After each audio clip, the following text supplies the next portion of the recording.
Ассалаумағалейкум, армысыздар, қадірлі қажет жандар, құрметті көрермендер. Бүгін бізде Қазақстанда жалпы әлеуметтік желіде жасанды интеллект видеолары жақсы жасау арқылы көпке танылып жатқан бұл кісінің видеолары бір ретте жүр, көп адамдар көрген болу керек. Қанат мырза, қош келдіңіз. Канонейро, рахмет Нәке. Аккаунтпен айтсақ.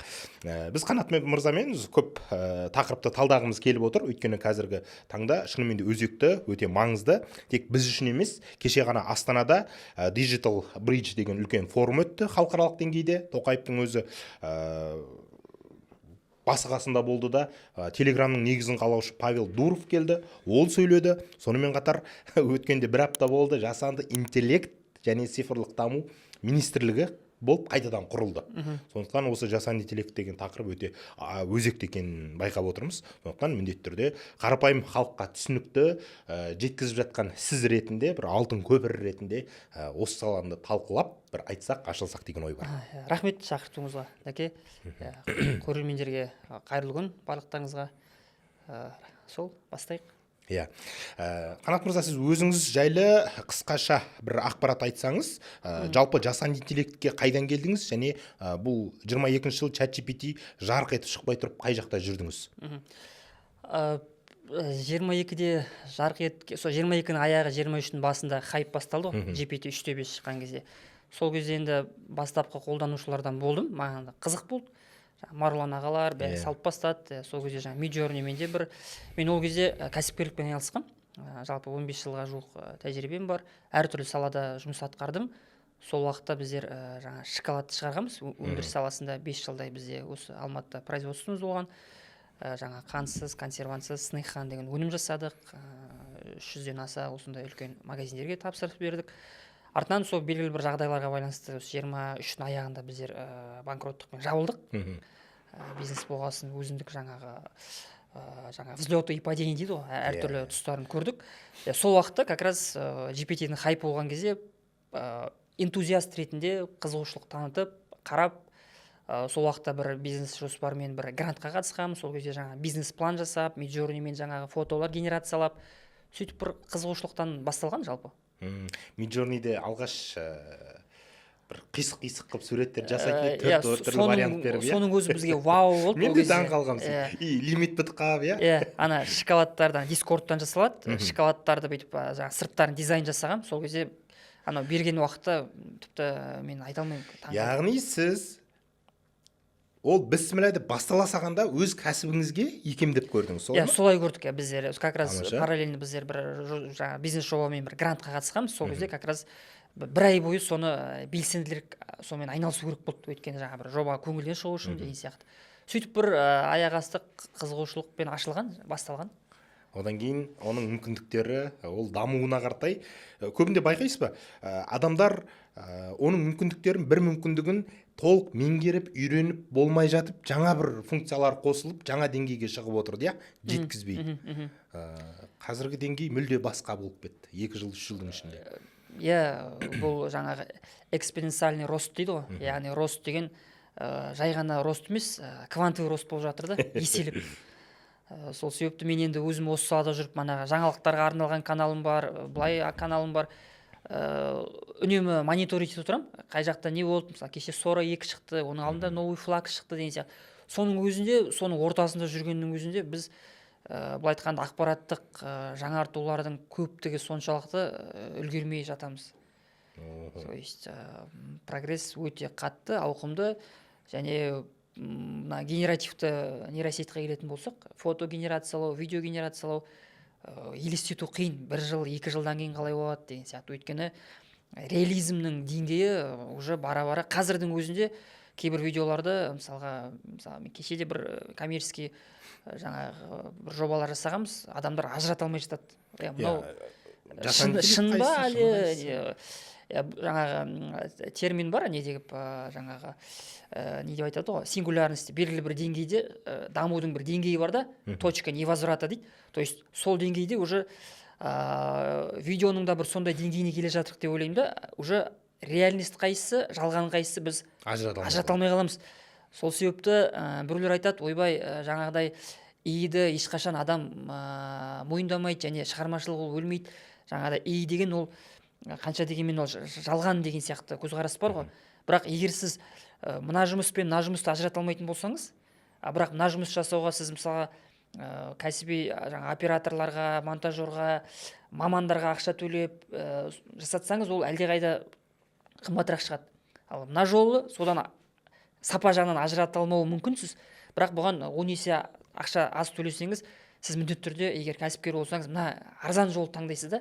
Сол үшін бұл жаңа неизбежно деп ойлаймын. Біз қаласақ та қаламасақ та енді ол контент көбейеді, бірақ ең бастысы сапалы контент жасау үшін ол адам маман болу керек. Яғни маман болу қабілеті ол өлмейді ешқашан. Дұрыс меңгере алса, сіз құрал ол тек қана нейтралды ғой. Ол құрал өздігінен өзі ештеңе жасамайды.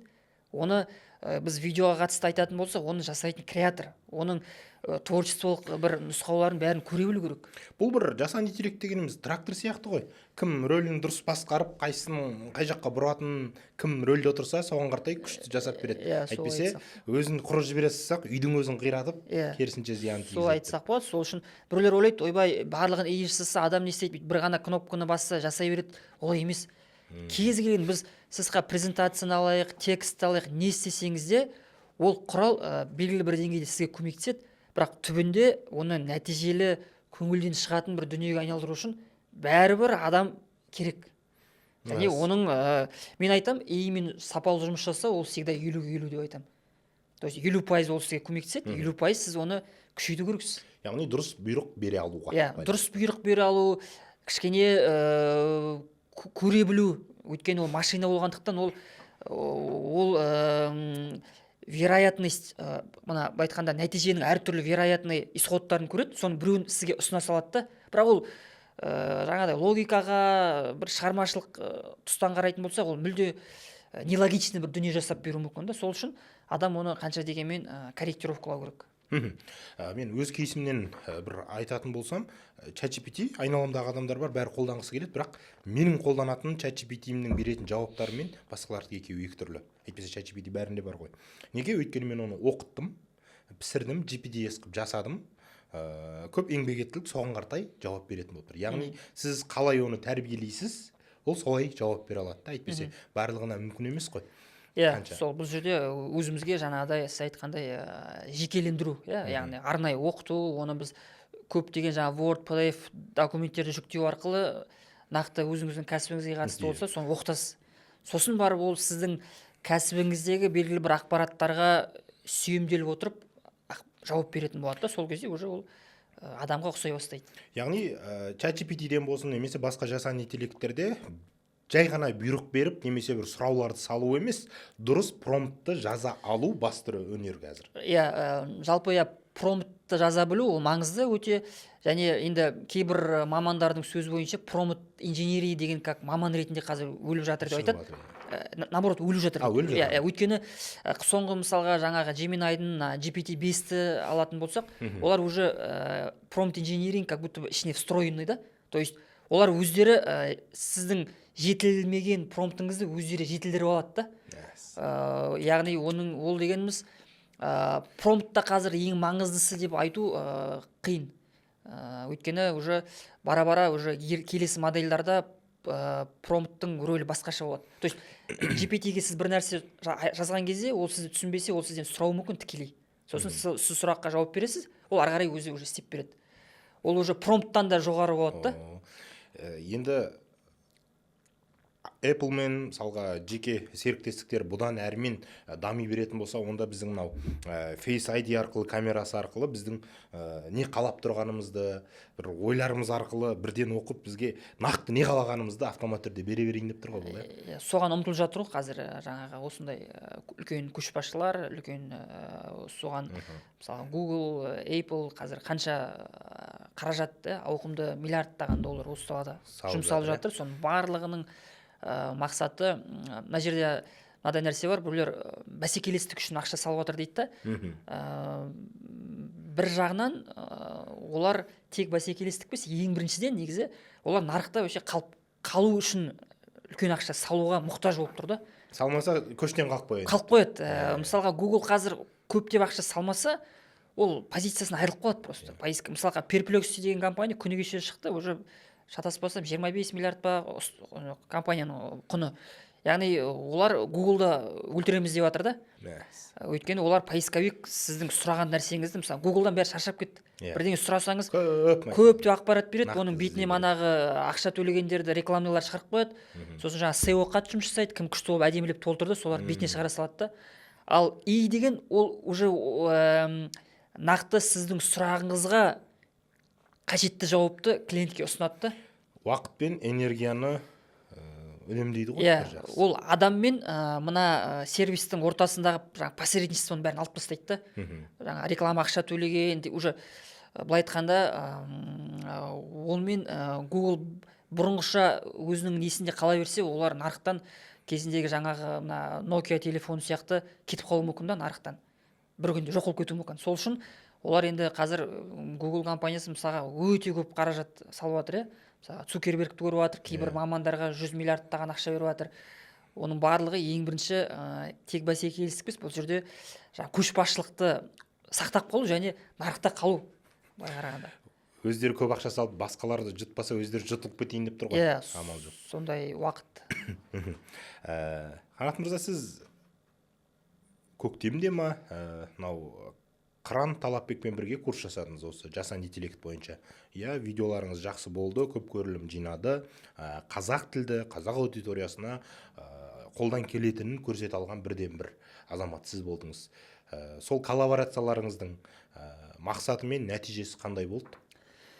Енді Қыранмен жалпы мен көптен сол бір коллабпен бір өнім жасағым келді негізінде. Мен оған бір өзім бастап контент түсіріп жүргенде бір жыл жарым бұрын ба жазғам. Ол кезде енді менде көп подписчик та жоқ, ол тіпті оқыған жоқ мені, былай айтқанда қызық емес болдым, ашық айтқанда.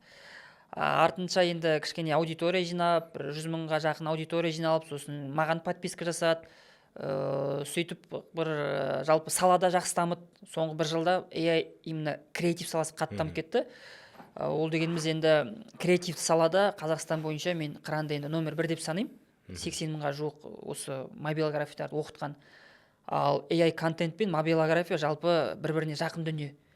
Яғни телефонда отырып монтаждау, контент жасау, ал AI арқылы сіз жай ғана мобилограф емес, сіз AI мобилограф болсаңыз, сіз бір саты басқа мамандардан жоғарырақ тұрасыз деп айтуға болады. Өйткені сіз клиентке ерекше дүниелер ұсына аласыз, клиентті қызықтыра аласыз. Өз артықшылықтары бар. Иә, артықшылықтары бар. Сол үшін оған да маған да ол тиімді коллаб деп санадым. Сөйтіп осы көктемде бір мен оған ұсындым, оған да қызық болды. Өзі де связьға шығып, сөйтіп біздер көп созбай бірге жоба жасадық.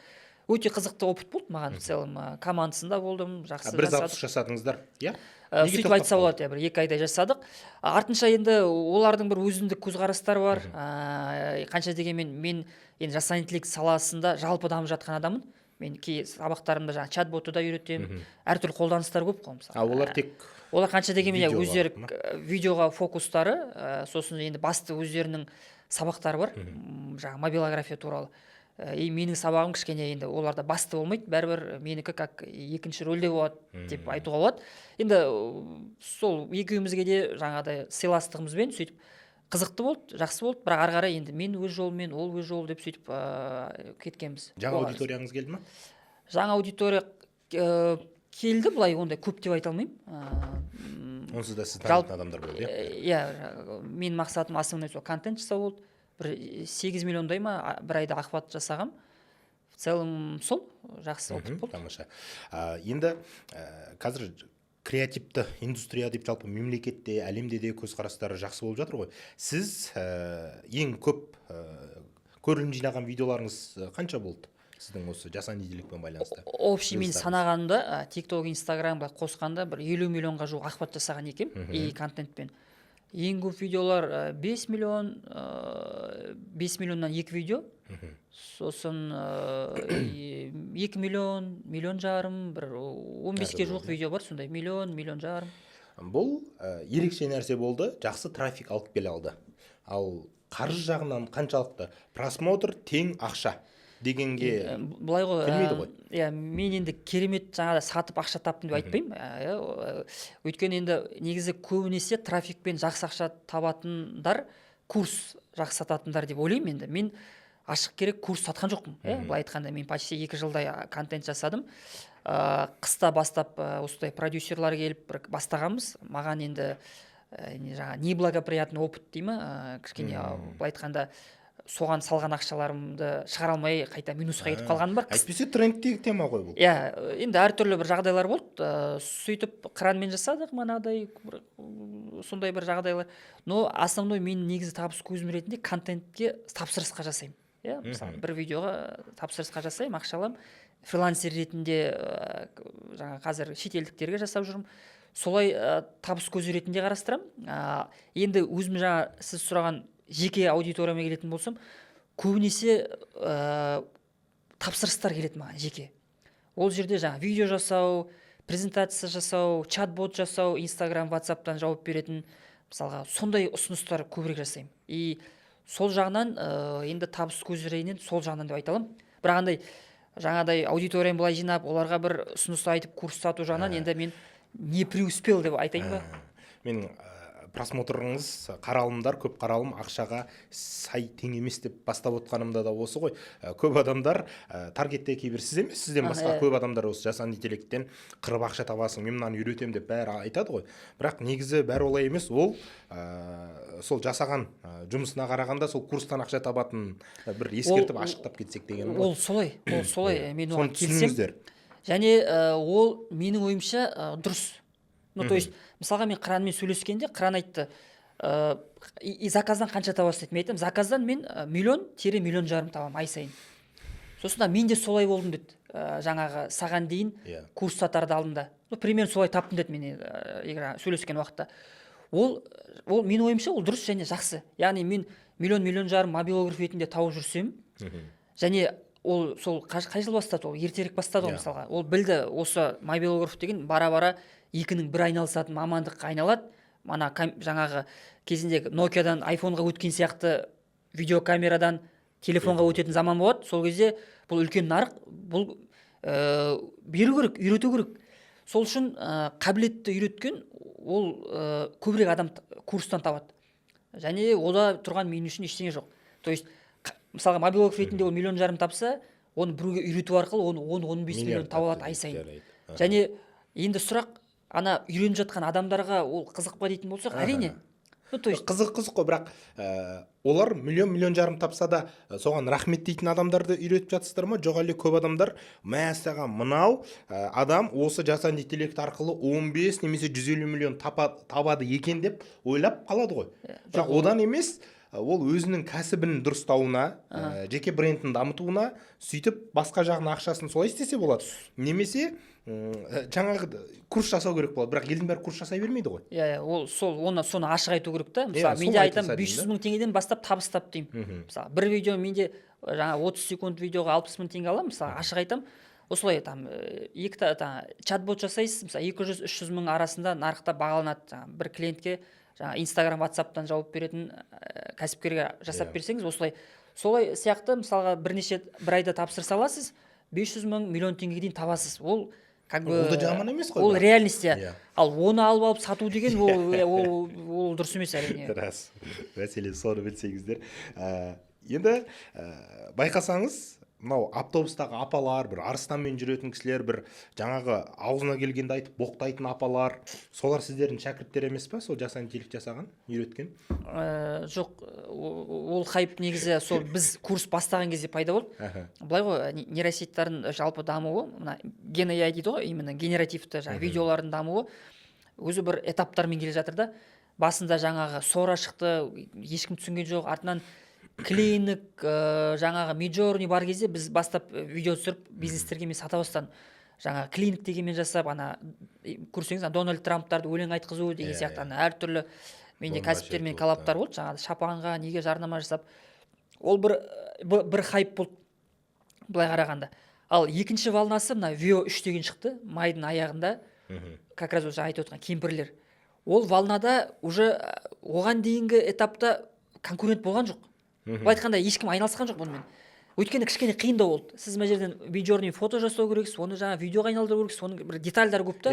Ал видео шыққан кезде сіз бір ғана текст жазасыз. Промпттан сізге видео жасап береді да, 8 секундтық. И дыбыстап береді. Дыбыстап береді еще. Ана дыбыстап та қажеті жоқ, бәрі. И сол кезде уже жаңағыдай мамандар көбейіп кетті. Жақшаның ішіндегі мамандар толып кетті. Как раз жаңағы арыстандар, автобустар деген сияқты сол кезде хайп басталған жалпы. Оқыс шыққан боқсын шығарды дегендей өзі.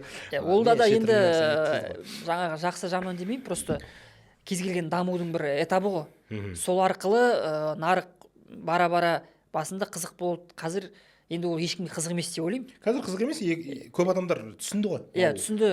Ары қарай уже келесі деңгейге өтіп сіздің жұмысыңызға ақша төлеу үшін уже маман болу керексіз. Кәдімгідей бір қызықты дүниелер жасау керек та.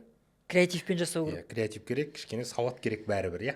Әрине, енді комплексный керек бәрі. Ол кез келген жұмыстағыдай бұл жерде солай. То есть AI арқылы табыс табу деген кез келген жұмыста сіз бірнеше ай уақытыңызды арнайсыз, сосын барып бастап заказ аласыз, сосын барып бір доходқа шығу үшін бірнеше ай ақшасыз жүресіз. Осы қиындықтарды анық айтып беріңізші. Анық айтқанда сол контентті үйренуге енді үйренуге в принципе плюс-минус бір ай жеткілікті деп ойлаймын. Жақсы сапалы контент жасап үйренуге болады. Одан аз уақытта да жасап үйренуге болады. Бір аптаның ішінде сіз бір жұмыста жасауға болады уже. Ал егер оған дейін жаңағыдай DaVinci, жаңағы CapCut сияқты программада монтаж жасап жүрген бір чуть-чуть видео, креатив, мобилографиядан хабарыңыз бар адам болса, онда тезірек үйренесіз. Ары қарай енді любой бизнестегідей қабілетті үйреніп алғаннан кейін оны сата білу керек. Ол өз алдына бөлек қабілет. Ол тіпті маңызды дейінші. Ол ең маңыздысы негізі. Сіз мысалға 30 кәсіпкерге ұсынасыз, ол 30 кәсіпкердің сізге бір 10-ы жауап беру мүмкін, ол 10-ның бір 5-еуі қызығу мүмкін, оның біреуі ғана сатып алу мүмкін. Сатып алмауы да мүмкін. То есть, поэтому бұл жерде кәдімгідей еңбек ету керек. Оңай нәрсе емес қой, былайша айта салғанмен. Оңай нәрсе емес. Көп адамдар байқайсыз ба, Қанат мырза, жасанды интеллект, жалпы ChatGPT шыққанда мәссаған өмір не болып кетеді, бұл сұмдық бүкіл адамның. Иә, енді 60%-ға жуық мамандықтардың орнын алады деп жатыр. Бірақ енді соншалықты дабыл қағып шошып кеткенде ондай емес, бәрібір де бұны да меңгеретін адамдар болу керек болып тұр ғой. Әйтпесе, әрине, ол бәрібір меңгереді, просто адамның біздің жалпы даму этапымыздың, эволюциямыздың адамзат ретінде келесі деңгейге шығаратын құралдан негізі ол. Просто біз үйреніп қалғанбыз, мысалға бір видео жасау үшін, например, продакшндар, кеше мысалға жаңағы Хикмет деген компанияға не жасадым, Меккеге сапар жасайды, видео жасап бердім, видеоны салды, сосын келесі күні жаңа менің жақсы араласатын жолдас жігітім деп айтсам болады, жігіттер, олар видео салды келесі күні. Оларды мен білемін да, енді олар креатор ретінде жаңа актерлар, оператор, студия жалдаған деген сияқты жаңағыдай видео түсіргенде. Олар реал түсіреді, мына жақта жасанды интеллект. Иә, просто екеуміздің видеомыз тұр да, олар реально түсірген, мен не істеген жаңағыдай. Мен ойлап, просто ой келіп қалды сондай. Ал егер бір жыл өтсеші, қалай болады екен? Ал 2 жылдан кейін қалай болады екен? То есть бара-бара менің контентімді бүйтіп қарағанда екенін байқауға болады, бірақ кейбір хабар жоқ адамдар байқамай қалады ананы. Мысалы үлкен кісілер аны байқамай қалады. Ал енді бір жылдан кейін мысалға Veo 3 па, ертең Veo 5, Veo 10 шыққандай болады, Sora 2 ма, Sora 5, Sora 10 шыққанда қандай болады. То есть GPT 10 шыққанда қандай болады. Оны елестету көбінің көзінен Sora сағат дейсіз сол кезде. Сол кезде уже ажырату мүлде мүмкін емес болады да. Бірақ айтайын дегенім жаңа сұрағыңызға қатысты. Мына жердегі контентті біз үйреніп қалдық қой. Тапсырыс алғаннан бастап ол контент сізге дайын күйінде сізге 5 күн мен 1 апта аралығында тапсырылады. Примерно айтамын. В лучшем случае 3 күн, например. Ал қазір AI контентті бір адам заказ алып, сізге ертең тапсырып бере алады, түнімен жасайды да. И айырмашылық сол жерде. Жылдамдық, экономия. Сіз бұрын командаға 500 мың төлесеңіз, сондай жұмыс үшін 200 мың, 300 мың, 400, 500 орта баға. Ал креаторға сіз бір жұмысқа 100 мың төлейсіз. Бірақ ол өзі бір 5-6 сағат уақытын арнап жасап береді сізге. Рас, бұл біздің де басымыздан өсіп жатыр ғой. YouTube-дағы блогтарымызға ChatGPT өте жақсы көмектесіп жатыр. Өте жақсы. Бұрын айлап жазатын сценарийлерді қазір жай ғана дұрыс сұрақ қойып, және соны кейін дұрыстап өңдей алса болды. жақсы ақпараттар береді да. Енді мынандай қызықты сұрақ бар. Бізде Қазақстанда өте бір қуанатын нәрсе, кеше енді Реал келді деп бәрі қуанып жатты, бірақ одан да қазақ үшін маңызды тағы бір жаңалық болды. Ол қазақ жастары жасаған Хиксфилд деген жасанды интеллект единорог компания стартап болды. Яғни единорог деген бұл 10 миллиард долларға шейін бағалануы. 1 миллиард долларға шейін бағаланатын. Бізде қазір біреу. Индияда 10-нан асқан екен ондайлар. Америкада енді 100-ден асатын шығар. Бізде алғашқы болып шығып жатыр да. Сондықтан бұл қуанатын нәрсе. Енді сол жайлы әңгіме айтсақ. Ол өте мықты. Мен оларда енді сол жыл жарым, мен енді басты жұмыс жасайтын бір нейрожүйелердің бірі. Жыл жарымнан бері оларды бақылаймын. Және жаңа Дулат Ерзатқа риза боламын. Басты идейник сол ашқан жігіт қазақ, өзіміздің осы Алматыда 30 адамдай бар командаларында. Ол жігіттің жаңағыдай 4 подкаст бар. Инфакто бірнеше каналда берген. Соның бәрін қарадым. Енді мен де өзім сол салада жалпы өзім стартапым жасап жатырмын. Бір жерде ұқсастықтары бар. Енді оларды как эталон ретінде бір көшбасшы ретінде көремін. Және енді расында өте мықты. Кәдімгідей мен үшін олар әлем мойындап жатыр. Мақтан тұтатын жоба, және олар единорог болғанға дейін мен білгем, және көп жерде жазған. Бұлар единорог, басқа жоқ. Тіпті жақында да жоқ, жақын компания жоқ қасында. Енді GenAI бұл үлкен сала ғой. Бұл жалпы түсінген, былай қысқаша түсіну үшін креативті саланы алмастыратын программа ол негізі. То есть ол операторларды да, белгілі бір тұста монтажерларда, мысалға VFX эффекті, матрица киносында эффект жасау үшін, мен бір статьяда оқыған, $120,000 төленеді екен студияларға. Ал сол эффектті ол 5 минутта бір адамға жасай алады. То есть сондай VFX эффекттің олар бір 100-ден жасап тастады қазір. Енді оның барлығы ондай тұрмайды шығар, бірақ бір подпискасын алып қалағанша істейді. Уже VFX неше түрін. Ал ертең бара-бара олар 5,000 VFX жасайды, 10,000 VFX уже. Ертең целый кино түсіреді олар, сериал істейді. Уже түсіріп жатқандар бар қазір. Сол үшін бір үлкен сала, және ең қуантатын әрине осы Алматыда отырып алып, бұған дейін бұларға ешкім сенбеген, жалпы Силикону долинаны бағындыру, Силикону долинада болмай, ол жақты бағындыру мүмкін емес деп ойлаған. Енді бұлардың бір кофаундер жаңағы бір әріптесі негізі сол жақта. Дегенмен басты команда, басты ми осы Алматыдан отырып жасап отыр. Және мына жерде бір мықты тұсы менің ойымша, ол мен жаңағы Қыран Талапбекке қатысты да мен сол кезде бастап сондай ой болған. Бізде негізі қазақтарда бір жалпы әлемде біздер немен бәсекелесе аламыз дегенде, менің ойымша біздің жалпы бір идентика, мына бір қанымыздағы бір дүние бар деп ойлаймын. Сондай креатив дегенге біз бармыз негізі. Литвин деген бір блогер қарап қалады да, мына видеоны точно қазақтар жасады дейді ғой. Бізде бір сондай бір бар. Мысалы Қыранның да өзі жаңағы миллиардердің жеке мобилограф болып жүр. Ол басқа жақтан емес, именно осы Қыранды алды командасымен бірге. Ол кездейсоқ емес негізі. Өйткені креативқа келген кезде жаңағы мысалы Дулат Ерзат Хиксфилд компаниясына келсек, ол өзі ашық айтады. Біз тез өсуімізге себеп болған креативтан біздер прямо өте жақсы жасаймыз креативті. Оларды сол видеоларына қарап, жаңа Snoop Dogg, Уилл Смит, Мадонна, Твиттерда Илон Маск репост жасады, сөйтіп байқап жаңағыдай жасаған ғой. Өйткені бұлардың креативтары кәдімгідей сайттан бастап, жаңағы визуал, жаңағы дизайны бәріне өте қарап қалған кезде уже вау деген эффект создавать ететіндей жасаған бәрін. Сол үшін жалпы біздер, мен ойлаймын, біз мысалы Израильді алсақ, олар стартаптарға идея берген номер 1 мемлекет жалпы бүкіл айфонымыздың кнопкаларына дейін көбі сол жақтан бастау болған ғой. Именно жаңағы патент сатып жүреткен да олар. Ал Америкаға келсе, олар реализация. Енді оларда хаб бар, Силикон долина бар. Ал енді мысалға мен өзім 5 жыл өндіріспен айналысқан адаммын. Бір айтады, біздер өндіріс ашу керек дейді да. Мен өз басым оны қолдамаймын, және ол мен ойлаймын, вообще бесполезно. То есть жанымызда Қытай тұрған кезде мынау өндіріс деңізші, Хиксфилд. Айтқым келгені 990 теңге төлейсіздер де, болды, бүкіл жаңағы киноларыңызды осымен түсіре бересіз. Қазақ жігіттері. Сол жаңа айтқым келген Қытаймен өндірістен конкурент ету мүмкін емес. мүмкін емес ол. Біздің Қазақстан емес, бүкіл әлемге бұл Иә. тауар жіберіп Яғни жатқан. біз Қытай жанымызда ма, біз оны тиімді пайдаланып, жаңағыдай ортада жақсы бренд жасап, акцентті креативқа бренд қарнып, өндірісті соларға тапсырып, сол арқылы біз ортада мост болу керекпіз деген сияқты. Заводта жүретін уақыт пен энергияны мына болашаққа қаратай жасанды интеллект немесе креативке сала салайық дейсіз ғой. Иә, жоқ, мен айтқым келгені мына, егер сіз өндіріспен айналысқыңыз келсе, лучше жаңағы контрактный производство дейді ғой, өндірісті ана жақта жасатыңыз. Өзіңіз бренд жасаңыз, креатив контент жасаңыз да, ал тауарыңызды қазір енді маркетплейс бар, Амазонға сатуға болады, Америка сатуға. Просто өндірістің өзімен айналысу керек емес деймін да. Дәл солай сіз мысалға мына шетелдік компания алатын болсақ, например, олар ондаған миллион доллар қаражат жұмсайды проектті дамытуға, Силикон долинада. Сіздер онымен жаңағыдай технологиялық тұрғыда бұлармен конкурент ету өте қиын. Сол үшін мен ойлаймын, біздерде жаңа айтып отқан креативтан бір неміз бар, сондай бір мықты тұсымыз бар да, соны күшейту керек дейміз да.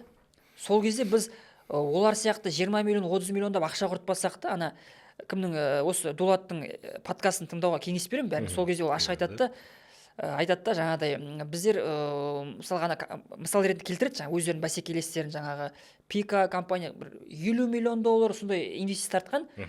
Бірақ біздер азғантай бюджетпен оларды озып кеткеніміз осы креативтің арқасы дейді да. Видеолары манағыдай 100 миллиондаған общий охват 1 миллиард 200 миллион қаралым жасаған. Сол үшін жаңағыдай бір өзіңнің мықты тұсыңды анықтап, соған акцент салу керек та. Ал бізде ол креатив деп ойлаймын мен.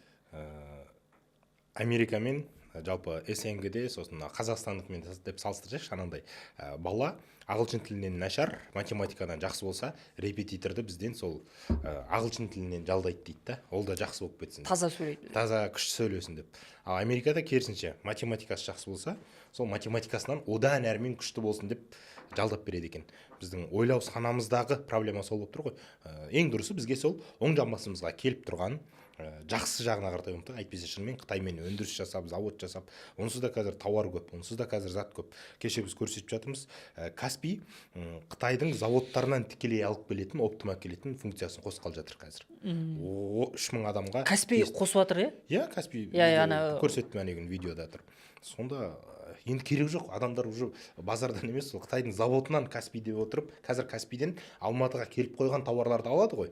Көп адамдар маркетплейстен, Пинододан тапсырыс береді, ол Алматыға келеді, содан кейін барып Каспийге салып жүрді ғой. Ал қазір олай істемейді, бірден. Барахолканың соңғы демі сол еді ғой негізі. Азғап тұр негізі. Оны да тартып алып жатыр дейсіз ғой. Әрине, жаңағы біздің әлі видеокамерамен түсіретін адамдар бар сияқты, базарға барып киінгісі келетін, базардың бір аурасын сезінгісі келетін адамдар болады. Бірақ тренд, жаңа нәрселер бәрібір соған қаратай икемделуіміз керек сияқты. Енді жаңа мүмкіндіктерге қаратай креативті экономика мен креативті контенттердің арасында мынандай екі мәселе шығып отыр. Біріншісі бұл алаяқтық және персонаждарды шын адам немесе өтірік видео екенін ажырата алмау деген сияқты. Осы алаяқтар соны жақсы қолданып жатыр. Ол бір жаңа Марғұлан Сейсенбаев, Жәкішевтердің атынан сөйлеткізді қойып, көп адамдар ақша жіберіп алданып қалып жатыр.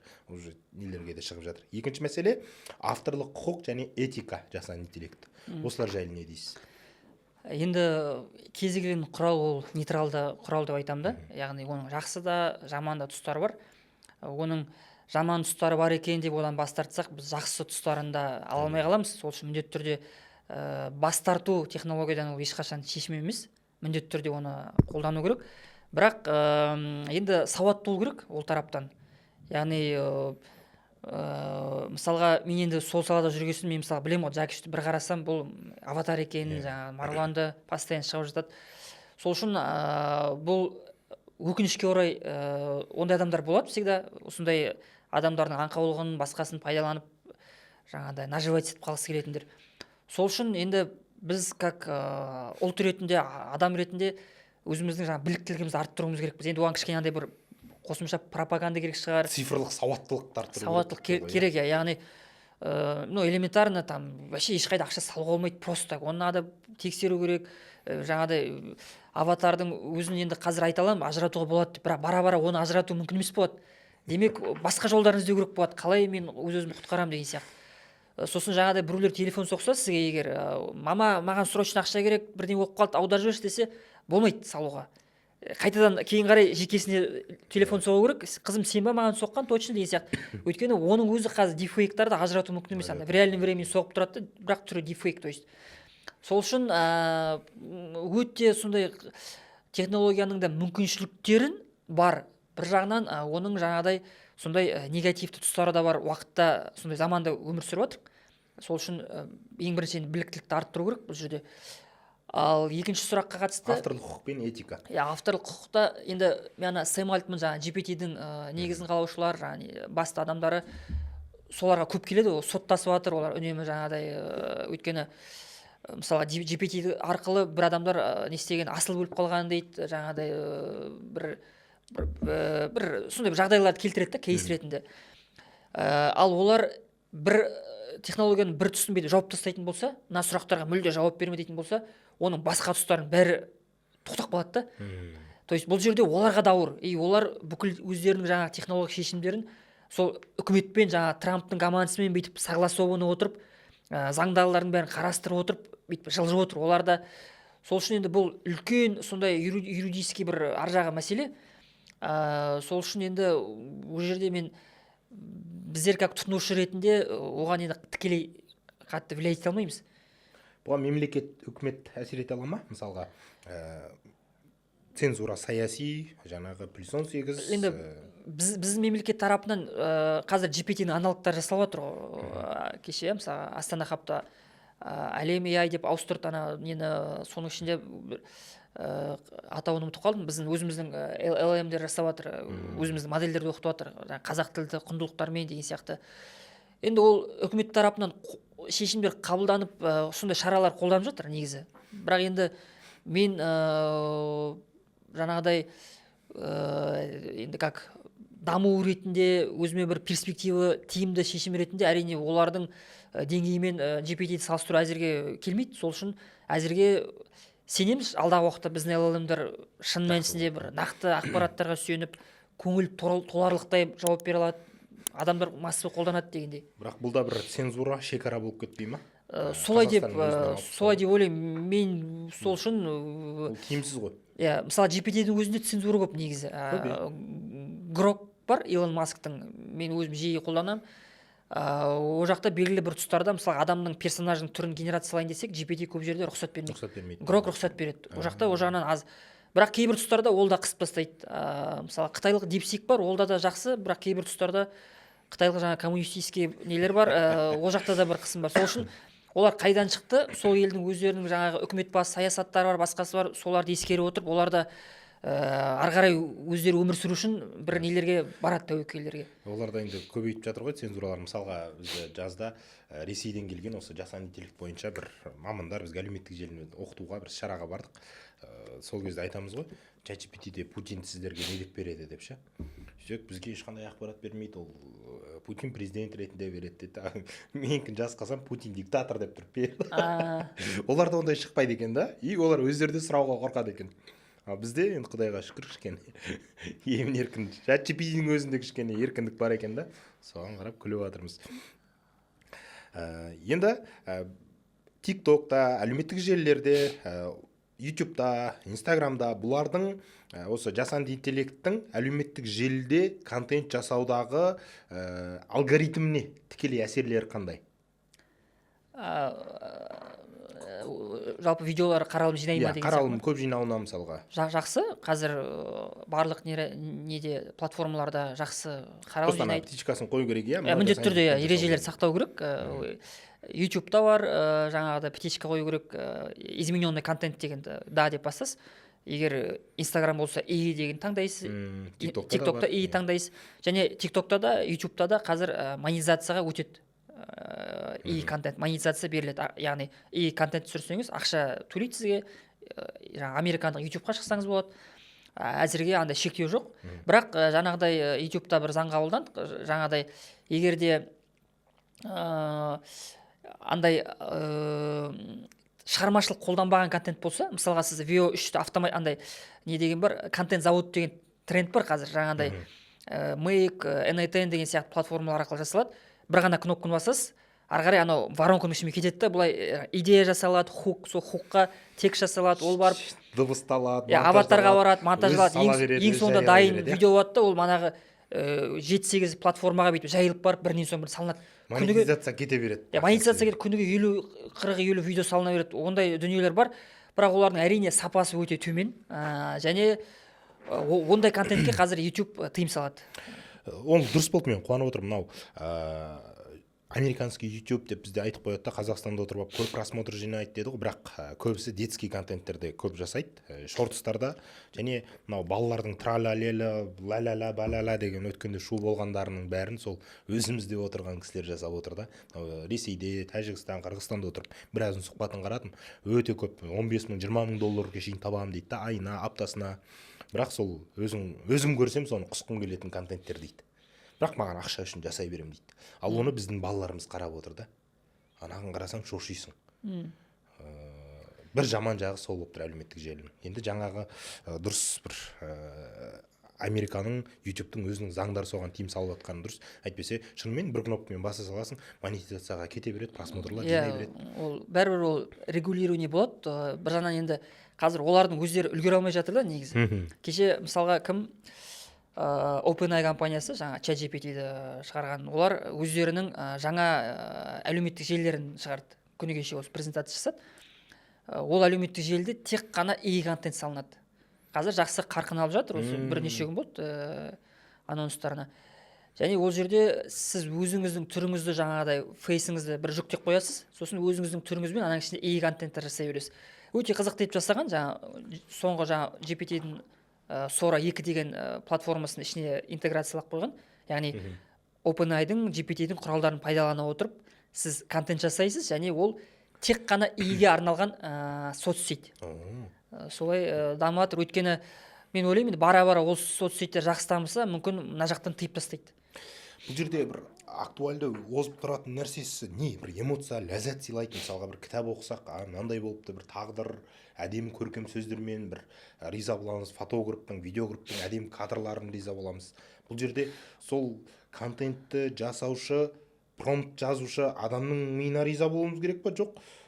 Енді қазір ғой біз сіздің жасаған видеоға таңғалып отырмыз. Ал сіз Хиггсфилдтың, VO3-дің функциясының мүмкіндігінің ерекшелігіне таңғалып отырсыз. Бірақ бара-бара бұл жерде біз неге таңғаламыз егер? Енді мана айтқандай, не дейді ғой, жаңағыдай бара-бара жаңа сингулярность эффект, яғни уже точка бір белгілі бір деңгейге дамып кетеді да. Жарылатын сияқты болады. Жоқ, уже ажырата алмайтын уақытқа келеміз да. Сол ажырата алмайтын уақытқа келгенімізде сол нүкте біз үшін уже ді қабылдау нүктесі болады деп ойлаймын. Өйткені сіз қанша жерден оны қабылдамаймын десеңіз де, егерде көрген видеоңызды сіз шындықтан ажырата алмайтын болсаңыз, ол уже сіз қабылдайсыз ба, қабылдамайсыз ба? Нәтиже бір ғой дейсіз. Нәтиже бір да, иә. Ал ол видеоны кім жасады? Кәсіпкерлер жасады. Мысалы, кәсіпкерге мысалға жаңағы Рокс машинасын рекламалау керек. Ол кәсіпкерге тона тест-драйв то есть бір дүниені манағыдай әлемді шарлап келу қанша ақша кетеді, ал оны видеомен жасағанда маған бір креаторға 100 мың теңгесін төлеп 4-5 сағатта сол жасап берген тиімдірек болады. Сол үшін бірінші кәсіпкерлер өзіне қазіргі тем более мынада НДС не сияқты жағдайда ақшаны бәрі үнемдейді. Соған келіп тірелген кезде ең соңында тұтынушы сол нәтижені алады. Былай қара мен солай көремін енді. Бірақ дәл бүгінгі күнді айтатын болсақ, әзірге екі түрлі ой бар. Мысалға, ойбай, көрініп тұр, нашар дейді, біреулер не дейді. В целом қазір рынок образуется. Әлі рынок тоқтаған жоқ қой. Біз қазір ләззатты алуымыз керек. Неден? Қазіргі осы функцияларды қолданып, содан қарап отырып, мынау былай мүмкіндік жасай алады екен, мына видео қандай керемет деп, содан ләззат алып, сонымен бизнесімізді жүргізіп, сонымен шығармашылық бір реалды түрде жете алмаған нәрсемізді жете бергеніміз дұрыс сияқты ғой. Солай деп ойлауға болады. Сосын егер ана платформалардың иелеріне келетін болсақ, мысалы OpenAI кеше соцсет ашып қойды, олар бұл нәрсенің қайда алып келетінін ешкім ешқашан білмейді негізі. То есть бұл жаңағы нелер, новаторлар ғой, бұлар технологияны жасайды, мүмкіндікті береді, сосын ол нарыққа алады да салып жібереді. Ары қарай осындай креаторлар ол нарықты бір жерге алып барады. Сол үшін бұл не ғой, мысалға Цукербергта ода бір гипотеза болды ғой, осы әлеуметтік желі арқылы адамдардың басын біріктірсем бір қызықты дүние болады деген бір сияқты. бірімен еркін сөйлессе деп ойлады. Бірақ оның осындай Инстаграм болып кететінін, Фейсбук болып кететінін оны ешкім білген жоқ негізі. Ол просто бір гипотеза болды да ауада. Ары қарай оны жаңағы адамдар бүйтіп бір тұрақтылық қалып келеді. Сол сияқты қазір әлі бұл қайталып бара жатқан бір нақтылау қиын негізі. Оны новаторлар да білмейді. Бірақ түбі бір кеше бір мынадай бір оймен келсем мен, андай ол туралы жаңа Сэм Альтман, Илон Маск айтады жиі. Мен подкасттарын көп тыңдаймын. Өйткені ол кісілер менің ойымша бір 10-15 жылға болашақ көре алатын адамдар да. Жаңағы не дейді ғой, вижн нелер жақсы. Сонда қайда алып келеді дегенде бізді жалпы жаңағыдай термин бар, бір ұмытып қалып тұрмын. В общем, адамдар жұмыс жасамайтын, адамдар базовый потребностьті жауып тастайтын уровеньге келеміз дейді да. Яғни қазір бұрын роботтар кішкене тупой болды ғой, былай айтқанда алгоритмизированный болды. Қазір и жалғап қойсаң, роботтар ақылдырақ болып келе жатыр. Илон Масктың Оптимустары бар, қытайлықтар роботтар бар. Енді бір 4-5 жылда олар кәдімгідей үй тұрмысын, үйді кәдімгі жалтыратып ұстайтын, тамақты да өмірге еніп кетейін деп тұр ғой. Өмірге еніп жатыр өзі. Мысалы, BMW-ның бір зауыты почти толық алмастырылған, Xiaomi-ның зауыты алмастырылып жатыр. Адамсыз істеп жатыр да. Марғұлан айтып отқан алдында роботтарды жасайтын роботтардың зауыты пайда болды дейді. Оның бәрі сондай бір прогресс. Ол кісінің ойы да қызық, осы. Өте қызық. Мен ол кісіне жарық қоспайсың дейді, тамақ бермейсің, тоқ қосып қойсаң болды дейді. Қызық күшті. Сонда сол жаңағы ол дегеніміз уже бізде адамдарда негізі қандай потребность? Адам ең бірінші база бізде жаңа пирамида Маслоу дейді ғой. Адам жалпы ең бірінші мақсаты манағыдай ең құнды сұрағы, мен не үшін бұл өмірге келдім, миссиям қандай деген сияқты адам өзіне сұрақ қояды дейді ғой. Бірақ ол деңгейге келу үшін базаны жабу керек та. Не ішем, не жеймін деген. Киінем. Не кием, не жеймін. Ең бірінші не жеймін. Қайда тұрамын деген сияқты. Сол базаны нейросеттер AI жауып береді деген сондай теория бар. Өйткені егін егу, оны жаңағыдай ору, құбырларды реттеу, манағыдай үйді тұрғызу, кеше қытайлықтар жаңа 3D үй салып жатқандар көрінсіз. То есть 3D модельмен үй салып жатыр да. Оның бәрі бар. Жақында Дудьтың бір керемет подкаст болды. Сонда Дорофеев деген орыстан сұрағыңыз айтады. Болашақ келді дейді.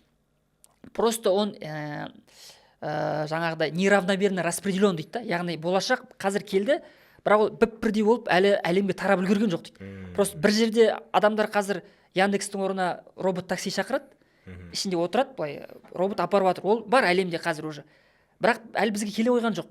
Бірақ жақын арада келеді бізге. Демек 10 мыңдаған, 100 мыңдаған таксисті жұмыссыз қалдырады.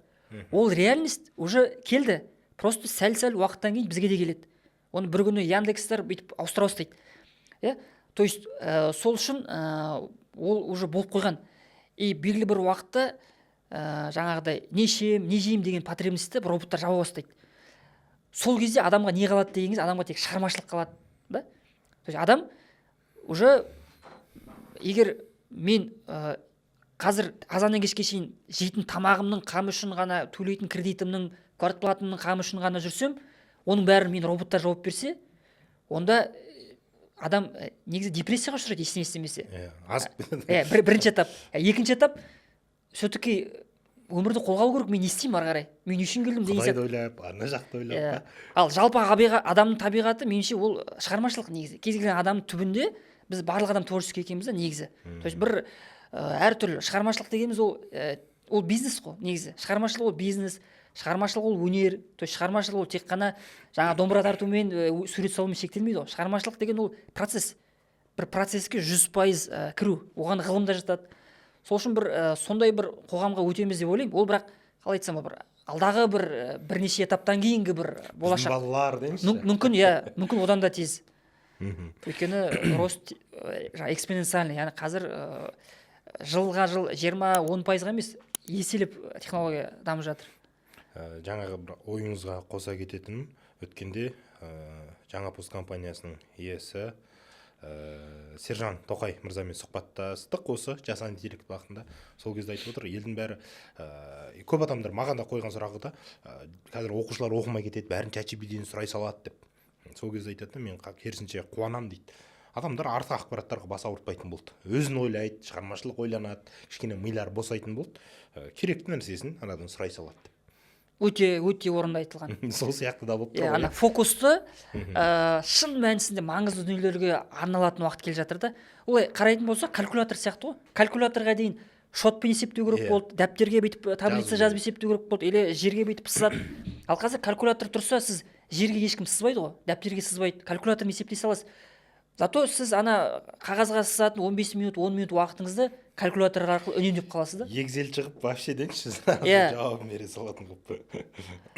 Енді қалай ойлайсыз осы контент жасайтын адамдарға, немесе кәсіпкерлер контент жасағысы келетін сіздің, біздің, жалпы қазақы әлеуметтік желілердегі осы жасанды интеллекттердің қайсысын қолданасыз, және қазақстандықтарға қайсысы мүмкіндік ашық, доступтары бар, бір тест жасап көруге болатын? Қазақстандық нейрожелілер ма? Жоқ, жалпы қазақстандықтарға мүмкіндік бар. Қазақстандықтарға. Креативті салада ма? Иә, осы контент жасау бойынша бизнесіне қолдануына, блог жүргізуіне. Енді мүмкіндік көп. Негізі былай ғой, AI-ды, жасанды интеллектті қазір қолдануға болмайтын сала жоқ. Бәріне қолдануға болады. Бүкіл салаға. Және бәріне пайда көруге бола ма? Болады. Бірінші момент мынадай. Сіз кімсіз, вообще немен айналысасыз? Егер юрист болсаңыз, значит, күнделікті процесіңіз не? Ең элементарный соны жазыңыз. Сіздің жұмысыңыз неше процесстен тұрады? Біреу айтуы мүмкін, менде бір 15 процесс бар күнделікті. Ол не істейсіз? Там, заңнаманы оқимын, клиент жаңағыдай жұмыс тапсыра ма, соны оқып шығамын, танысамын деген сияқты. Элементарный соны аласыз да, GPT-ге саласыз. Мынаны маған қорытып талдап бер, қандай басты нелер бар, ары қарай ол мысалға жұмыс жоба қызық болса аласыз, болмаса алмайсыз деген. То есть өзіңіздің процесіңізді бірінші түсіріп алу арқылы, сосын оны қалай жеңілдете аламын. Мысалға текстке қатысты мынаны қолдануға болады, мына жерде мынаны қолдануға болады, өзіңіздің жеке юрист ассистент жасауға болады. Ол үшін просто өзіңіздің бүкіл біліміңізді, Қазақстанның заңнамасын, конституция, бүкіл парақтарды, PDF-тарды жинадыңыз да оқытыңыз. Қазір Google-да керемет құрал бар, Notebook LM деген. Яғни бүкіл ақпаратты анаған салуға болады. Бәленбай том кітаптарды бәрін жүктейсіз. И содан кейін барып сол ақпарат бойынша сұрақ қойсаңыз, ол сізге жауап береді. Сол ақпараттарға оқытылған ғой уже. Соған оқытып қоясыз. И сосын өзіңіздің манағыда Қазақстанның заңнамасына оқытылған жеке заңгер көмекшіңіз жасауға болады. Мысалға. Сол үшін ең бірінші сіз кімсіз? Кәсіпкер болсаңыз не істеуге болады? Там клиентке автоматически счет қою керек. Там манағыда Bittrex-пен жұмыс жасасаңыз, канбаннан мына этаптан мына этапқа автоматически өткізу керек. Мысалға Bittrex CRM-дарын өздері енгізіп қойды ішіне. WhatsApp, Instagram-нан мен емес жаңағы бот жауап беру керек болса, пожалуйста, мысалы барлық сервистер бар. Сол үшін ең бірінші сұрақ, сіз кімсіз, не істейсіз, процестеріңіз қандай? Сосын барып текст болса міне там GPT Cloud, мынау болса мынау деген сияқты сөйтіп қолданса болады. Қандай кейс айтасыз? Мысалға сіздің клиенттеріңіздің арасынан әуелі өзіңіз, содан кейін клиенттеріңіздің бір ризашылығы, бір кейстерін айтыңызшы, отзывтарын. Мысалға сіздің жасап берген видеоңыз олардың белгілі компаниялардың осынша табысын еселеуіне үлес қосты деген сияқты. Енді менде видеоға қатысты айтатын болсам, біраз кейстер болды. Енді табыстарына мен енді айта алмаймын. Ол как бы конфиденциально, маған да айтпайды ол ақпаратты. Бірақ просмотрдан біраз нәрсені байқауға болады. Просмотрлар енді 100 мыңдап жинағандар болды, орта 50 мың, 20 мың енді әртүрлі да. Мен бүйтіп контенттерін қарасам, мысалы кейбір брендтарда 5 мың, 10 мың аспайды, контент 50 мың, 80 мың, например. Жаңағыдай біздер қырандармен жасаған кезде бізде ең көп контент 5 миллион болған. Мысалға ол жақта да тоже воронкалар жасап контент арқылы айтатын болсам. Ал чат-боттар жасаған біраз. Мысалы чат-боттарда құрылыс компанияларына қондырдым, олар кәдімгідей риза болды да, өйткені бұрын оны менеджерлар жасайтын болған. Жаңағыдай жауап береді. Опа отырады, 4-5 сағаттан кейін жауап береді, как правило. Ол или клиент түнгі 3-те жасаса, ол ертең жауап береді. Ал GPT ол 24-те 7, тамақ сұрамайды, WhatsApp, Instagram-нан ұйықтамайды. Бірақ біреулер жаңадан рекламадан көремін ғой мен. Бұл сіздің жаңадай бүкіл отдел продажды ауыстырады, сатады дейді. Ол енді өтірік. Асырып жүреді. Асырып жүреді. Маркетингілік тұрғыдан енді бұл жерде енді алаяқтар деп айтқан дұрыс емес шығар, бірақ инфо-цыгандар көп та негізі андай. То есть инфо-цыгандар мен үшін өздері әлі енгізіп түбін түсінбеген, бірақ біреулерге сатуға асығады да. Иә. Ол енді дұрыс емес негізі. То есть сондайлар көп нарықта. Ана мысалға нені жаңағы менеджерларды алмастырады дейді. Мен ешқашан өйтіп айта алмаймын. То есть ол олай емес, өйткені ол ассистент, ол GPT ассистент. Ассиstenттің мақсаты клиенттің қажеттіліктерін анықтау, клиенттің телефон нөмірін алу, ат жөнін алу, сосын барып ары қарай менеджерларға тапсыру. Осы нәрсені атқарады. Ол ары қарай ол жаңағыдай волшебный таблетка палақша таяқша емес. Мынау нағыз көптен бері көкейде жүрген нәрсе. Жаңа айтып отырмын ғой, біздің де өмірді жеңілдетті дедік қой.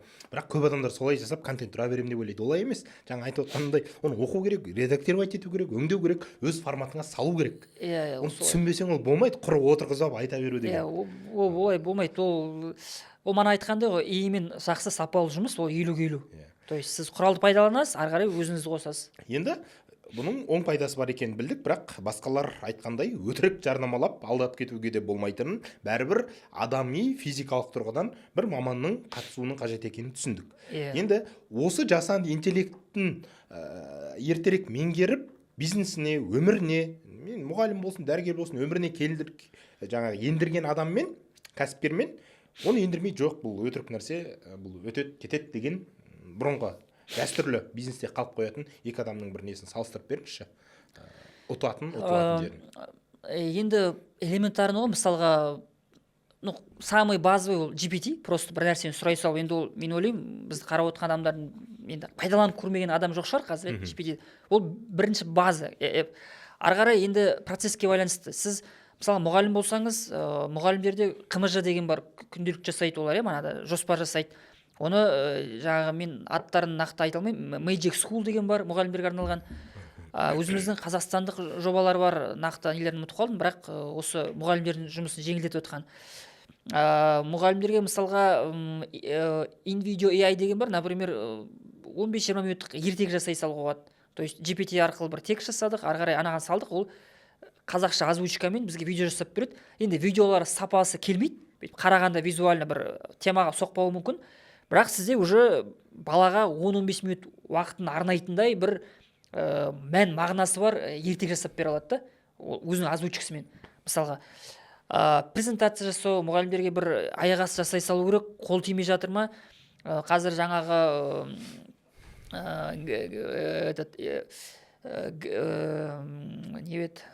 Gamma AI деген бар, тағы да бірнеше нейросет бар.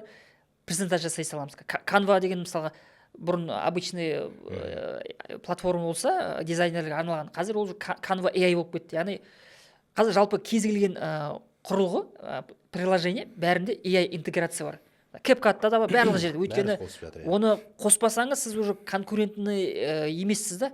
Сол үшін міндетті уже жаңадай манағы айтқандай көшпен ілгері болу үшін, артта қалып қоймау үшін қолдану міндетті болып тұр қазір. Бізде қажет тап қосымшамызға үлкен отырып ғұлама АИ деп сол жасанды интеллектін қойдық жалпы біздің курстар бойынша. Және бір жақсы жаңалық, құрметті достар, біздің қажет таптың көрермендері жалпы біздің приложениені қолданып қосымшаның ішінен барлық курстарды көріп жүрген кісі болса, Қанат мырзамен де мини курс жасап жатырмыз. Осы видео жасау, сіз жаңағы өзіңіз айтып жатқан. Видео базовый басты ақпараттар, ИИ-ге қатысты нені білу керек сізге, не маңызды? Жаңаға бір артық сөйлеп, бір алаяқтық деп қалдыңыз ғой, сол сияқты бір өтірік айтпай, нақты реалды адамдар қолдана алатын нәрселерді үйретесіз. Сол жерде тәжірибемнен алынған біліммен бөлісетін боламын. Ол үшін төмендегі сілтемеге өтесіздер. 5 мың теңге төлейсіз қазірге. Барлық курстарды қарай бересіз. Соның ішінде Қанат мырзаның да осы жасанды интеллектпен контент жүргізу, креативті видеолар жасауды үйрене аласыздар. Қанат мырза, енді жалпы бір қорытындыласақ, тоқетерін айтсақ, жасанды интеллекттен біз қорқа берудің қажеті жоқ екенін түсіндік. Бұны ертерек тренд ретінде меңгеруіміз керек. Біздің бір опық жеп қалып жатқан, сіз енді басқа халыққа қарағанда бір қадам осы салада эксперт ретінде бір қадам алдыға жүргендіктен байқаған, сезген, түсінген бір әсерлеріңізді айтсаңыз, қауіптеріңіз бен мүмкіндіктерді. Енді қауіптер жағынан жалпы кез келген технологиялық прогресс, ол оның бір салдары болады. Яғни мысалға AI жұмыссыздық қалып келуі мүмкін, қазіргі кезде мысалға там копирайтер деген сияқты мамандар уже керек емес екенін түсініп жатыр иә. Мысалға элементарно қазір бізде съемка жүріп жатыр, жаңағы монтажерді алып қалдық деп күліп жатырмық қой. Сол сияқты уже көптеген мамандық иесі керек емес болып жатыр, және ол манағы айтқанымдай технология ол болашақта емес, технология уже келді, ол бүгін бар, бірақ ол әлемнің басқа бір түптерінде қаттанып кетті да, бірақ ол әлем бойынша бір тарапты бірдей әлі тарай қойған жоқ. Бірақ ол уақыттың еншісінде ғана, ол бүгін жоқ па, ол ертең болады бізде. Мүмкін біз дайын болуымыз керек шығар сол келгенше. Иә, сол үшін міндетті түрде біз сол көшпен бірге болуымыз керек. Қазірден бастап адаптациялануымыз керек, яғни икемделуіміз керек соған қарай. Самый элементарный, жаңағы мен айтқандай, немен айналысасыз, қандай жұмыс процестеріңіз бар, қалай оны жеңілдете аласыз. Осы 3 сұрақты өзіңізге қойыңыз да, ары қарай қараңыз. То есть, сосын бір лайфхак, егер бір нәрсені білмей жатсаңыз, GPT-ға кіресіз, сұрайсыз. Бәрін айтады сізге. Сол үшін қазіргі кезде бұрынғыдай ақпараттық сондай дәуірде өмір сүріп жатырмық қой. Ақпарат деген қазір уже профицит, бұрын дефицит, қазір мөлшерден тыс, уже ақпаратты қазір іздеу емес, ең проблема ақпараттарды азайту болып тұр. То есть жаңағыдай айтады ғой, қазіргі ненің проблемасы фокус жасау және ақпараттарды вообще сараптау, ол ең қиыны. Сол үшін бұл жерде енді қауіп жағынан белгілі бір тұста қиындықтар болуы мүмкін. Дегенмен оның артында үлкен қайыр бар деп сенем. Түбінде, манағыдай мен айтқандай, белгілі бір уақытта ол адамдарға жалпы өмірін жеңілдететін және біздің жалпы адамзат ретінде келесі бір эволюциялық деңгейге шығаратын бір қоғамға алып келеді деп ойлаймын. Өйткені біз коммунизмді көрдік, жаңағыдай қазір капитализмді көріп жатырмық. Бірақ ендігі AI арқылы, AI-дан артында қазір кванттық компьютерлер келе жатыр, үлкен корпорациялар соған ақша салып жатыр. Ол да бір үлкен келесі бұл технологиялық бір кванттық бір серпіліс болуы мүмкін. Сол үшін бір сондай технологиялық цифрлық дәуірде өмір сүріп жатқасын, үлкен бір қауіпті салдары бүгін ертең болуы мүмкін. Оған дайын болуымыз керек. Бірақ түбінде жаңағыдай мен жақсылыққа сенем. Адамдар бара-бара шығармашылыққа келеді, рутиндік күнделікті мынадай процестерден арылып, жай ғана күнкөріс үшін жұмыс жасайтын емес, жан рахаты үшін, адамзат игілігі үшін, өзінің бір шығармашылық тұсын анықтайтындай бір мен кіммін, не үшін келдім бұл өмірге деп сұрақ қоя алатындай бір қоғамға өтеміз деп ойлаймын. Сол үшін мен жалпы түбінде позитивті менде настрой бұған қатысты. Сосын сұрағыңыз қандай болды? Жалпы осы. Яғни мен қоя алмаған, бірақ өзіңіз көрермендерге айтқыңыз келіп жүрген қандай да бір ойлар болса, мархабат. Сол басты енді өзім осы салада жүргесін, жаңағы жақында ана Сэм Альтманның 28 жылға дейін өзінің бір болжамын жазған статьяда, жаңа Илон Маск бар, соларды жиі тыңдаймын. И менің бір түсінгенім, біз енді мына мемлекет ретінде, ұлт ретінде бізде бір жақсы мүмкіндік ашылып тұр да қазір. Окно возможностей дейді. Ондай бір мүмкіндіктер бір ғасырда бір келеді шығар. Оның бір жақсы көрсеткіші кешегі Хиггсфилд сол мүмкіндікті жақсы пайдалана біліп, 2 жылға болар болмас уақытта $миллиард тұратын компания құра білген, және таза табыс жағынан олар OpenAI GPT-ден осып кетіп отыр қазіргі кезде. Сол үшін ондай жетістікті қазір жайлы ондай таза табыс бірде-бір компанияда жоқ қазір. Пайызбен шыққанда ғой бұл. Пайызбен шаққанда, және бірде-бір компания ондай жетістікке жоқ, былай айтқанда. Және ол Қазақстаннан. Қазақстаннан. Және ол жаңағы мынадай нәрсе бар ғой, бір адам жол көрсетсе, жолды таптап кетсе, ол бір жаңа бір бізге мүмкіндіктердің көпірін ашады да. Ол дегеніміз іс салып кетіп жатыр да бізге. Ал біздерге, осы басқа біздің қазақтарға ол жақсы бір мүмкіндік. Кеше Қайрат Реалмен ойнап, жалпы бір бізде олармен ойналамыз деген бір көпір ашса, Шафқат Рахмонов UFC-ге барып, бүкіл боксерлар жаңағы UFC нелерге одан кейін қанша контракт болды бізде, 6-7 адам спортшы уже өнер көрсетіп жатыр. Дәл солай біреу жол ашса, енді мен ойлаймын, бізден енді соның артынан бірнеше единорог шығу керек. Сол себепті сондай бізге жақсы бір окно возможности ашылып жатыр. Және біздің қазақтың манағы идентика, біздің қанымызда бір ДНК-да бір бар нәрсе, менің ойымша, ол креативқа деген бір сондай бір бейімділік, бір қабілет бар деп ойлаймын, креативті қабілет. соны біз тиімді пайдалансақ Хиггсфилд сияқты бір ондаған жоба бізден шығады деп ойлаймын. Ал ол жалпы біздің мемлекетті алға қарай ілгерілететін, аяқтандыратын сондай бір жақсы мүмкіндік. Тамаша. 2023-тің басында ғой деймін, ChatGPT шығып хит болып жатқан кезде бір іс-шараға қатыстым, америкалықтармен. Сол кезде бір жақсы ой айтты. Маман жеңе ма, жоқ, жасанды интеллект жеңе ма түбінде деп. Сол кезде біреулер жасанды интеллект күші мықты екен дейді, біреулер жоқ, ол бәрібір маман сияқты адам емес қой деп жатады. Сол кезде мынандай жауап айтты. Жасанды интеллектті жақсы меңгерген маман жеңіске жетеді бұл жерде деп. Осы сөзбен, осы оймен қорытындылағым келеді бүгінгі подкастымызды, және шынымен де басқалардан жеңіліп қалмай тұрғанда жасанды интеллектті меңгерудің мүмкіндігін біз сіздерге ұсынып отырмыз. Менің өзім жасаған ChatGPT курсым бар, соны қарай аласыздар, және сонымен бірге видео жасау бойынша Қанат мырзаның да курсын барлығын бір жерден көре аласыздар. Жаңа айтқанымдай сілтемеге өтесіздер. Біздің жалпы бүгінгі подкастымыздың негізгі спонсоры сол жоба болғандықтан 2 рет айтып отырмын. Рахмет. Неге атау қалай еді? Жобаның ба? Қажет. Қажет приложениеге тіркеліңіздер. Өзіміздің жобаларды қолдайық. Ал шақырғаныңызға рахмет, Дәке. Жақсы сұхбат болды. Сіздің де жаңағы ойға алып отырған стартапыңыз, жобаңыз берекелі болып, жақын арада өз қолданушылармен, клиенттермен қауышса деген ойымыз бар. Алла қаласа, алдағы уақытта бірге талай проекттерді істейміз деп ойлаймын. Өзіңіз айтпақшы, Эдина Рокоп Хиггсфилд жол ашса, сіз қазақ тілді осы жаңа жобадан өзіңіз ары қаратай тағы бір жол ашыңыз. Әумин. Аман болыңыздар, сізге жазылып қойыңыздар, тіркеліңіздер. Сау болыңыздар.